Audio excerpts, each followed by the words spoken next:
You are watching Delhi News. 2, 1, roll.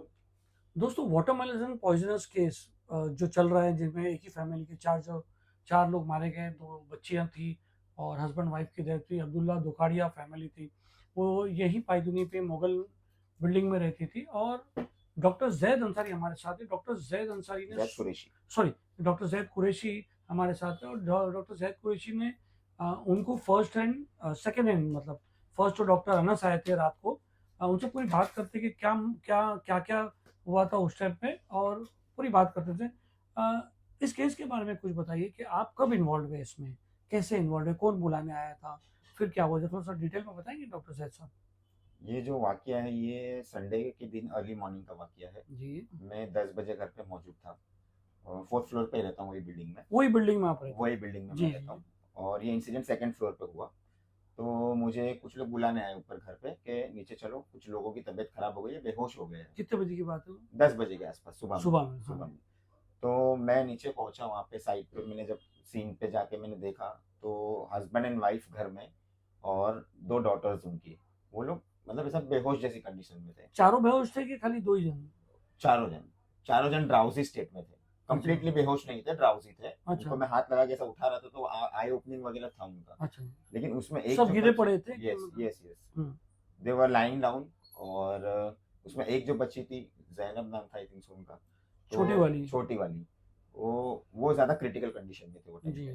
तो mouth से फ्रॉदिंग चालू हो गया था और पल्स भी नहीं था बच्ची का। तो मैंने फेस चालू हुआ? यस, फ्रॉदिंग था, मैंने देखा। ब्रीदिंग डिफिकल्टी होती तो ऑटोमेटिकली फ्रॉदिंग भी आता है। तो काफी टाइम से रेस्पिरेटरी डिस्ट्रेस में होगा वो बच्चा, सांस लेने में दिक्कत हो रही थी उसको। और गैस्पिंग ब्रीदिंग जो हम लोग मेडिकल टर्म में बोलते हैं, मतलब आखिरी सांसें जो रहती है ना, उसको गैस्प कर रही थी बच्ची। तो पल्स नहीं था तो मैंने इमीडिएटली चेस्ट कंप्रेशन वहां पे बच्ची को दिया और सीपीआर मैंने दिया। और मैं ऐसे ही बस वेगली चले गया था, मेरे पास कुछ इंजेक्शन वगैरह कुछ नहीं थे। मैंने सीपीआर दिया लेकिन बच्ची सीपीआर के बाद रिवाइव नहीं हुई वहाँ पे। तो इमीडिएटली मैं बोला इनको हॉस्पिटल ही शिफ्ट करना चाहिए। तो हमने पहले वो बच्ची को साबू सिद्दीक हॉस्पिटल शिफ्ट किया, लेकिन वो वहां तक पहुंचने तक डिक्लेयर डेड हो गया। यस, वो ब्रॉड डेड हो गए थे वहाँ पे। फिर धीरे धीरे हमने बाकी के जो 3 सदस्य थे उनको भी 1 बाय 1 जेजे हॉस्पिटल में शिफ्ट किया। और वहाँ पे उनका कुछ वक्त ट्रीटमेंट चला। ट्रीटमेंट मिलने के बाद जो वरिष्ठ सदस्य थे अब्दुल्ला भाई जो थे, उन्होंने थोड़ा रिस्पॉन्ड किया ट्रीटमेंट। हाँ, वो तो बता रहे थे। वो तकरीबन कुछ दोपहर में 1 या 2 बजे में वहाँ पे हॉस्पिटल में मौजूद था, जेजे हॉस्पिटल में। मेरी उनसे बात हुई, वो होश में आए, कॉन्शियस ओरिएंटेड थे। उन्होंने मुझे बताया, मैंने उनसे पूछा कि एक्चुअल में क्या हुआ रात में, आपने क्या खाया था क्या नहीं खाया था। तो उन्होंने कुछ चीजें हैं वो मुझे क्लियर कट पॉइंट बताए। जैसे कि वाटरमेलन उन्होंने खुद ने बाई किया था। कहाँ से किया था बताया? नल बाजार से। ये भी एक अफवाह फैल रही है कि किसी ने गिफ्ट किया था उनको या कोई लेके आया था, ऐसे भी नहीं है। उन्होंने ऑनलाइन का भी एक बात आई थी सामने। लेकिन जहां तक मेरी उनसे बात हुई, उन्होंने बोला कि ये वाटरमेलन उन्होंने खुद ने बाई किया है सैटरडे के दिन नल बाजार से। और ये वाटरमेलन ताजा तभी कट करके उन्होंने खाया रात में 1:30 बजे। अच्छा, और लिए कभी थे? सैटरडे के दिन, और संडे के दिन रात में खाया। यानी टोटल 24 घंटा रखे था उन्होंने? यस, लेकिन वाटरमेलन कट नहीं किया हुआ। अच्छा, हाँ, वाटरमेलन जैसा रहता है वैसे ही था, वो कट नहीं किया था। ठीक है। ये कट ये लोग ने ही करके उसको खाया है। और ये 1:30 बजे वाटरमेलन खाने के बाद में ये लोग सो गए बराबर। और 4-5 बजे उनकी तबीयत बिगड़ना शुरू हुई। नौशिया, वॉमिटिंग, लूज मोशन जैसे सिम्टम्स इनको आने लगे जी। तो ये लोगों ने अपने एक रिलेटिव डॉक्टर है, हाँ, डॉक्टर अनस, नाम मैं एक्चुअली नहीं जानता उनका, लेकिन एक रिलेटिव डॉक्टर है। अच्छा, डॉक्टर एक आए थे बराबर। हाँ, एक डॉक्टर आए, उनको विजिट किया। वो तो रात को ही आए थे ना, सुबह में? वो सुबह 5 बजे अर्ली मॉर्निंग आए थे। और आप 10 बजे आए? मैं 10 बजे आया। तो मेरी डॉक्टर अनस से भी बात हुई, तो उन्होंने बोला कि जी मैं आया था, विजिट किया, उनको नौशिया वॉमिटिंग का सिम्टम्स था, तो उन्होंने इंजेक्शन लगाया उनको।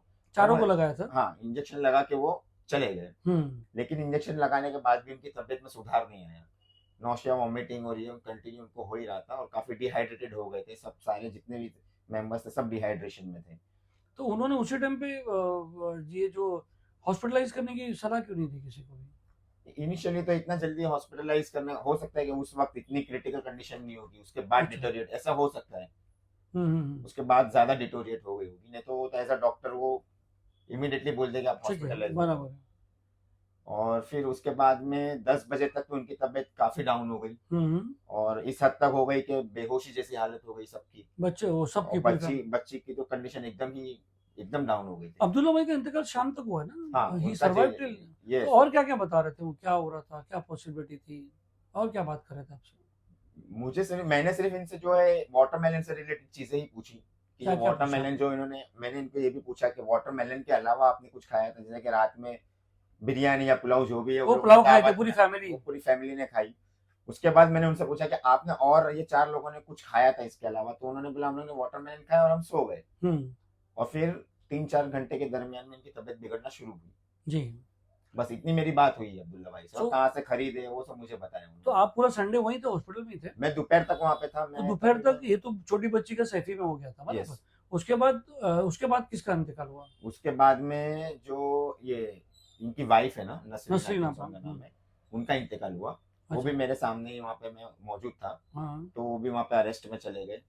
कार्डियक अरेस्ट हो गया। कार्डियक अरेस्ट उनको भी हो गया और उनको भी वेंटिलेटर वगैरह लगाया, लेकिन वो भी सीपीआर के बाद में सर्वाइव नहीं किया उन्होंने। अच्छा। सब पेशेंट हाइपोटेंशन में चले गए थे, सीवियरली डिहाइड्रेशन की वजह से।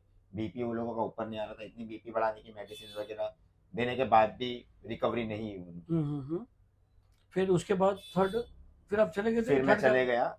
उस वक्त पे जो एक बच्ची और जो अब्दुल्ला भाई है, जी। हाँ, वो वो हयात हयात है, है, वो जी। हयात है। हम्म, फिर मैं चले गया। फिर मुझे थोड़े टाइम बाद में बच्ची की भी मौत का ये पता चला कि उसका भी इंतकाल हो गया बच्ची का। हम्म। और रात तक फिर अब्दुल्ला भाई का भी इंतकाल हो गया। तो आपने जब अब्दुल्ला भाई से बात किया, क्योंकि अलग अलग थियरी चली, मेरे पास एक बंदा है जो बोलता है मैंने अब्दुल्ला भाई से खुद पूछा, वो कहता ऑनलाइन है, वो अभी मेरा इंटरव्यू आने वाला है।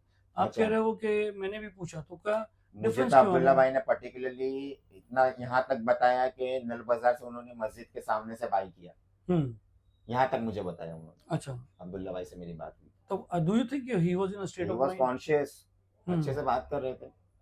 तो क्या उनको रिवाइव क्यों नहीं किया गया, मतलब ऐसा? अब वो बॉडी में ऐसा क्या सब्सटेंस गया है उनकी कि मतलब अच्छा, एक बीपी नहीं आ रहा था ऊपर। बात करते हैं कि फूड पॉइजनिंग की बात करते हैं। फूड पॉइजनिंग के सिम्टम्स आपने जब इनको देखा, और फूड फूड पॉइजनिंग अलग अलग किस्म के होते हैं। एक साल्मोनेलिसिस बोलते हैं और एक हमारा ई कोलाई करके बैक्टीरिया रहते हैं। लेकिन ये सब भी जो बैक्टीरिया से इंजेक्शन होने के कुछ वक्त बाद इनका इस लेवल तक इसका इफेक्ट होता है जी। अगर लूज मोशन, अगर ये वॉमिटिंग कंटिन्यू अगर हो रही है तो उसके लिए भी पेशेंट एडमिट होता है और उसमें भी ट्रीटमेंट होता है। इतना शॉर्ट स्पेन में मैंने तो नहीं देखा अब तक कि जान चले जाए जी। इन्फेक्शन से। तो वही जो बैक्टीरियल इन्फेक्शन से तो इतना जल्दी जान नहीं जानी। तो यानी पॉइजनस है कुछ? मे बी वो तो भी जांच में पता चलेगा, इसमें मैं अभी कमेंट नहीं कर सकता इस चीज पे। जी। ये तो जांच का विषय है। तो आपको पता है इनकी डेथ की report, cause of the death क्या पता है? अभी तक के तो कुछ सामने नहीं आया है रिपोर्ट। क्योंकि बहुत सारे लोग बोल रहे हैं कि पोस्टमार्टम रिपोर्ट है, आ जो गई फूड है। सैंपल्स गए हैं, जो फॉरेंसिक टीम है उन्होंने लेके गए हैं, जो वाटरमेलन कट करके फ्रिज में रखा हुआ है, आधा उन्होंने कंज्यूम किया था, आधा रखा हुआ है फ्रिज में। तो वो नहीं, अभी इस पे आते हैं कि एक तो होता है कि आपने कहा कि अक्खा कलिंगर था। हाँ, ये चीज भी उन्होंने मुझे बताया। हाँ। मैंने उनको पूछा कि आपने कलिंगर खाए, तो बोले जी वो कलिंगर आधा अभी भी रखा हुआ है फ्रिज में, आधा हम लोगों ने खाया। आधा रखा हुआ और आधा उन्होंने आधा खाया है। वो उन्होंने बताया पूरा कलिंगर था। हाँ, जी। हाफ कट आपको करके एज अ डॉक्टर आपको क्या लगा कि अच्छा, एक थियरी अनस जो डॉक्टर आए थे, क्या पुलिस ये एंगल रॉन्ग इंजेक्शन से भी होता है? ये चीज पे तो मैं कमेंट नहीं कर सकता। Let's talk discuss on this. हाँ।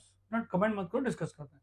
अगर इंजेक्शन गलत होती तो रिएक्शंस आता बॉडी में, जी, जैसे कि अगर कुछ- इंजेक्शन का जैसा कि इंजेक्शन दिया है तो एलर्जिक ड्रग रिएक्शन जो है वो इमीडिएटली दिखता है। दिखता है, स्किन उसके पे आएगा, symptoms ऐसे ये है, आता आएगा। yes, वो नहीं था। इचिंग है, बॉडी रैशेस है, तो ये यानी रेस्पिरेटरी डिस्ट्रेस जो है इमीडिएटली हो हो जाता है। जाता है बराबर। अगर ऐसा कुछ सब्सटेंस गया है इंजेक्टेबल बॉडी में तो फिर भी वो एलर्जिक इन्वेस्टिगेशन तो फिर भी ज्यादातर 80% 90% तो एलर्जिक इमीडिएटली हो जाता है। इमीडिएटली पता चल जाता है। इमीडिएटली पता चलता स्किन है। रेड हो जाती Yes, है, ये yes, हो yes. जाता है, इचिंग कुछ होगा बॉडी में, रेस्पिरेटरी डिस्ट्रेस होता है, ये सब सिम्टम्स। अभी superintendent of JJ Sanjay Surase साहब का मैंने एक जगह इंटरव्यू देखा है, और वो कह रहे थे कि भाई it is not a food poison, but we are ruling out for a chemical substance which is more poisonous than this. Yes, food exactly. Poisoning में क्या होता है, इतनी जल्दी है ना, नहीं उनका कहना होता। ये था कि फूड पॉइजनिंग में इतनी जल्दी डेथ नहीं होती है। मैं भी यही कहना चाह रहा था। फूड पॉइजनिंग में जैसे कि अगर कोई फूड में अगर कुछ बैक्टीरिया ग्रोथ हो गया है या कोई बैक्टीरिया मौजूद भी है, जैसे कि ई कोलाई, साल्मोनेला टाइफी, जो टाइफाइड बोलते हैं नॉर्मल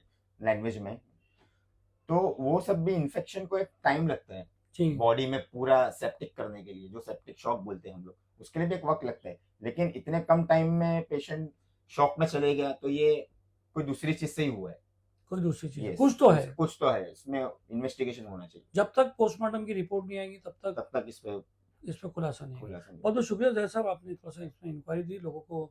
ये है। अच्छा, एक वीडियो चल रहा है जिसमें ये लिखा हुआ है कि सांप ने कलिंगड़ को डसा, आपने देखा था वीडियो? जी बिल्कुल, जी। अलग अलग थियरी लोगों की चल रही है। क्या कहना उस पर, क्या ऐसे पॉसिबिलिटी कि सांप ने डसा? मैंने तो आज तक नहीं सुना है ऐसा कभी। और जहां तक स्नेक बाइट का सवाल है, तो स्नेक के टीथ का जो वो रहता है, और हमने वाटरमेलन देखा है, उसका जो आउटर लेयर रहता है वो कितना थिक रहता है, तो पॉइजन वहां तक पहुंचने के लिए भी उसका लेंथ उतना रहना चाहिए, जो फैंग्स रहते हैं उसके। तो ये सब थियरी है, वो तो भी इसमें फॉरेंसिक जो है। और स्नेक का जो पॉइजन है वो उसका इफेक्ट ही अलग ही हो जाता है। हाँ, ब्लड ब्लीडिंग, ब्लड क्लॉटिंग होती है, ब्लड क्लॉटिंग हो जाती है, लिवर वो इमीडिएटली डिरेंजमेंट मालूम हो पड़ जाता जाता है। है, हेपेटिक डिरेंजमेंट हो जाता है पेशेंट का। तो इसको थोड़ा सा और क्या कहा गया कि पुलिस पोस्टमार्टम रिपोर्ट आ चुकी है, ये आ गया है, उसके में ये फाइंड आउट अभी हुआ तक के है। तो इस बारे में मुझे भी कोई जानकारी नहीं है कि पोस्टमार्टम रिपोर्ट आई है नहीं, या पोस्टमार्टम रिपोर्ट नहीं आई। नहीं आई है अब तक के। तो अभी ये तो रिपोर्ट के बाद में ही खुलासा होगा जी। एक्चुअली। बहुत बहुत शुक्रिया आपका हमको बताना, आप टाइम देने के लिए बहुत बहुत शुक्रिया। नहीं, अच्छा, ये पुलिस ने आपको बुलाया कि नहीं स्टेटमेंट वगैरह? अभी तक के लिए तो नहीं मिला। शायद अभी इंटरव्यू के बाद बुला लेना। जी। जी, बहुत बहुत शुक्रिया।